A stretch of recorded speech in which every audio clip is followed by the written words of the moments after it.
So SCHD just announced its Q1 2026 dividend, and most people looked at the number, compared it to last quarter, and they panicked because it came in actually lower than Q4 2025. And naturally, a few corners of the internet started asking whether the dividend was in trouble. Listen, it's not, and if you understand how SCHD actually works, you'd know that immediately. But there's another bigger story underneath this dividend announcement that almost literally nobody that I see on YouTube is talking about, and has nothing to do with its yield. It has to do with what kind of asset SCHD actually is and why it belongs in an option selling portfolio specifically. So let's get into it. SCHD declared its Q1 2026 dividend, approximately 25.7 cents per share year over year. That's about a 3.3% increase from Q1 2025. Starting yield based on current price comes in around 3.5%, just under. Now, some people looked at that number and they immediately started comparing it to Q4 2025 payout, which was higher, and that comparison caused a lot of confusion. Did the dividend drop? Is the fund deteriorating? No. This is just how ETF dividends actually work, right? SCHD holds 100 individual companies. Each of those companies has its own dividend payment schedule, okay? Some pay more in certain quarters and some less. When you aggregate 100 different schedules into a single fund, that quarterly distribution is going to fluctuate. That's not a warning sign. That's literally arithmetic, okay? What actually matters is year over year comparison, right? Same quarter, different year. Q1 2026 versus Q1 2025. And on that basis, the dividend grew roughly 3.3%. Now, is 3.3 a great dividend growth number? Not by SCHD's own historical standards. The fund has averaged over 11% annual dividend growth since its inception. Some years, it pushed close to 14%. So at 3.3% in a single quarter, it looks kind of modest, I'm not gonna lie. But here's the context that matters. Q1 dividends have historically came in below full year growth rate, okay? In 2024, Q1 came in at a 2.5% growth, and the full year landed around 12%. The Q1 number is not the scorecard. The year is the scorecard, okay? So the dividend is fine. The fund is fine. Now let's talk about what's actually interesting here. So as you know, I hold SCHD in my portfolio, but I want to be honest about why I hold it, because my reason looks different from most of the dividend focused content that you're going to find on this topic. Look, I don't hold SCHD as my, primary income source. I hold it as part of my income floor, right? The passive layer that generates distributions without requiring me to, manage stuff. On top of the floor, I run covered calls on individual positions and collect options premiums. That's where the active income layer starts to live. So where does SCHD fit into that picture? Well, really in three places. First, obviously I get those quarterly distributions. They go directly into my cash position, which I then deploy as collateral for cash secured puts, right? The dividend becomes dry powder for new options positions. That's income stacking, right? The dividend funds the next trade. Second, I hold SCHD partly as a hedge against more volatile individual positions. When you're running, the wheel strategy on higher beta names, you want something in the portfolio that tends to,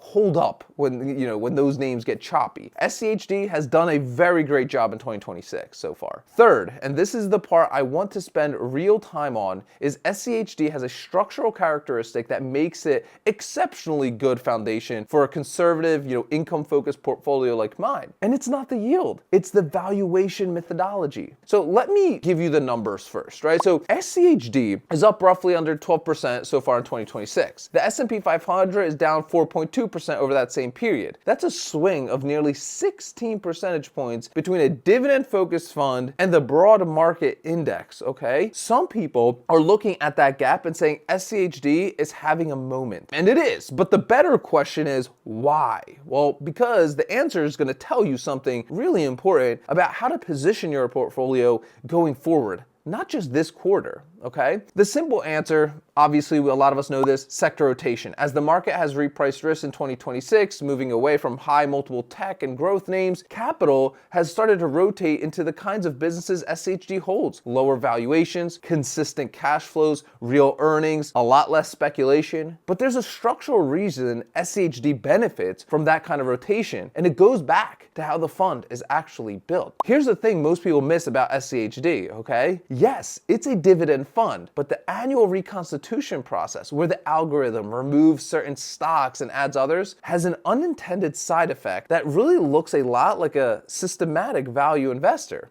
Okay? The way the ranking works after the initial eligibility screen, stocks are sorted by dividend yield from highest to lowest. Only the top half make the final cut. Then the 4 quality factors, cash flow to debt, return on equity, and growth rate, determine that final 100. Here's the consequence of sorting by yield though. Stocks with high yields are often stocks whose prices have fallen. Price goes down, yield goes up. So the fund naturally tends to accumulate names that they've been beaten down, right? And they shed the names that have run up. It sells high, it buys low, not because of any human judgment, because of how the math actually works. Look at the 2026 reconstitution as a concrete example. The stocks that were removed, Cisco, Valero, Halliburton, all the significant price appreciation over the prior 12 months, as their prices rose, their yields compressed and they ranked lower in the methodology until eventually they fell out. Meanwhile, names like United Health, Qualcomm, Accenture, all of which have faced meaningful selling pressure, they ranked higher on the yield and they got pulled into the fund. The fund bought the dip, right? Systematically, without any emotion at all. The forward price to earnings multiples on SCHD's top holding sits around 15 times earning. Even after the reconstitution added some new names, that number barely moved. For comparison, the S&P 500 forward PE has been running north of 21 for the past year. SCHD isn't just cheaper, it's significantly cheaper on a multiple basis than the broad market actually is. And historical research on dividend paying stocks suggests that this isn't just a coincidence. Studies going back nearly a century have found that second highest tier